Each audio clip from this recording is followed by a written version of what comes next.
Snide tour guide, Beach Llama. Follow the magic stick.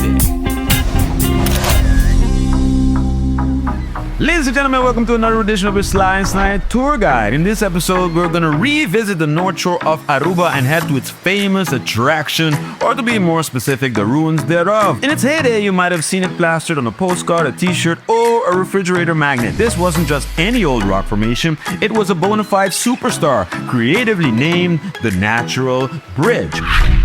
What we're gonna do right here is go back. Way back into time. 90 million years ago, Aruba originated in the Pacific, not here. Yeah, it was on a plate, it's called Farallon Plate, and it moved, subduct through geological processes. It moved. During that time, the South and North America continents were separated, and it moved towards here, and it settled here in front. So Aruba is not coming from here, it's coming from the Pacific.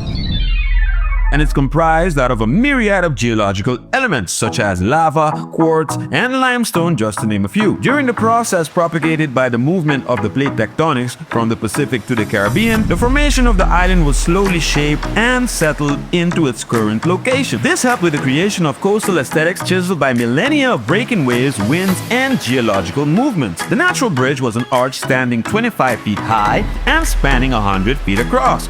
It was, for a long time, the largest of its kind in the Caribbean. The bridge, originally named Puente, which is Spanish for bridge, was a destination and a sight to behold. Tourists and locals alike would trek out to the rugged northeastern coast right in the heart of Andicuri just to see it. It was also a gateway to other adventures. You could cross it to get to places like Boca Cruz and Andicuri Beach. The landscape here is framed by dramatic bluffs and coral cliffs, a statement to the same forces that created the bridge itself. In the heyday of Aruba's tourism boom, Puente was everywhere. It was on coffee mugs, keychains. In any case, it was Aruba's unofficial mascot, icon, a king of the souvenir shop. Long before the iconic Fofoti tree, the Natural Bridge reigned supreme. A tour guide for the Lago refinery named Severiano Leidens saw the potential of this incredible landmark. In the 1960s, he set up a little souvenir snack store. This wasn't just a shop, it was the hub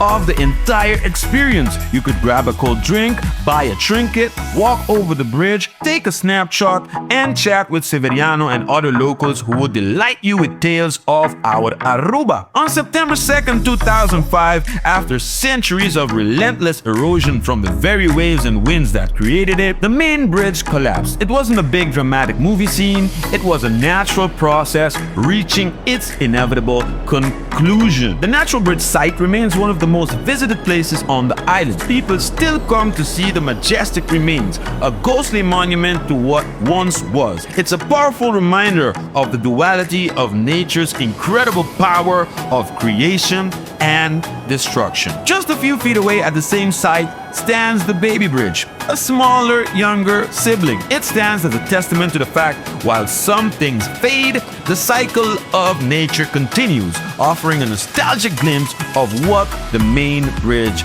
looked like. Ladies and gentlemen, that's it for our episode. I hope you enjoyed the tour. Links to our previous episodes, social media platforms, and websites are in the description. And don't forget to subscribe to Djis YouTube and click on that notification bell for more Snide content. And as always, once a guest, always a friend. This is your Snide tour guide, Beach Llama.